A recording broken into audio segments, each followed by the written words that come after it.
चंद्रयान 3 का प्रज्ञान रोवर पहली चुनौती से निपटने में सफल रहा। उसके सामने चांद की सतह पर 100 mm का क्रेटर यानी कि गड्ढा आया। प्रज्ञान ने बड़ी सावधानी से उसे पार किया और इसरो कंट्रोल रूम में बैठे वैज्ञानिकों ने राहत की सांस ली। अभी प्रज्ञान रोवर को ऐसी कई चुनौतियों से निपटना है। हमारे सहयोगी द टाइम्स ऑफ इंडिया ने चंद्रयान 3 के प्रोजेक्ट डायरेक्टर पी वीर मुथुवेल से खास बातचीत की। यह चांद पर लैंडर विक्रम की सटीक लैंडिंग और रोवर की तैनाती के बाद उनका पहला डिटेल इंटरव्यू है। वीर मुथुवेल ने टीओआई को बताया कि अभी तक साइंटिफिक एक्सपेरिमेंट से अच्छे नतीजों की उम्मीद का भरोसा बढ़ा है। उन्होंने कहा, इसरो के सैकड़ों सहयोगियों के अथक प्रयास के बिना इसमें कुछ भी संभव नहीं हो पाता, खास तौर से navigation, guidance and control, propulsion, sensors और सभी मेन फ्रेम सब सिस्टम्स के सहयोगियों के बिना। वीर मुथुवेल ने कहा कि प्रज्ञान के मूवमेंट पूरी तरह ऑटोमेटिक नहीं थे। उन्होंने कहा कि उनके सामने कई चुनौतियां हैं जिसमें हर टीम को ग्राउंड में काम करना पड़ता है।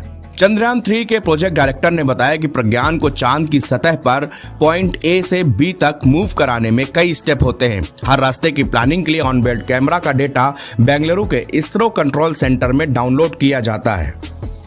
इस डेटा से डिजिटल एलिवेशन मॉडल यानी DEM बनाया जाता है। फिर ग्राउंड और मैकेनिज्म टीम तय करती है कि कौन सा रास्ता लेना है और रोवर को फॉलो करने के लिए कमांड देता है।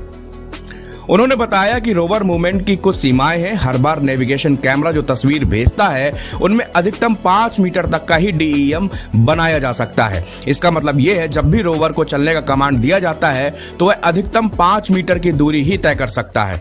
वीर मुथुवेल ने बताया कि रोवर के सामने तमाम बाधाओं आदि की चुनौतियां हैं। उन्होंने कहा, हम पहले क्रेटर को लेकर बहुत चिंतित थे, लेकिन उस बाधा को दूर कर लिया गया है। रोवर के हर मूवमेंट ऑपरेशन के बीच 5 घंटे का टर्न अराउंड टाइम होता है। इसरो पहले ही कई रोवर मूवमेंट करा चुका है। वीर मुथुवेल ने कहा कि यह प्रज्ञान किसी बड़े रोवर जैसा नहीं है। सीमित संसाधनों के भीतर हमने मिनिएचर सिस्टम स्थापित किए हैं जो अत्याधुनिक हैं, लेकिन कुछ सीमाएं हैं जैसे टेलीमेट्री और टेलीकम्युनिकेशन की 24 घंटे अनुपलब्धता, सूर्य को लगातार ट्रैक करने की जरूरत और इसलिए रोवर के हर मूवमेंट ऑपरेशन के बीच का समय लगभग 5 घंटे है।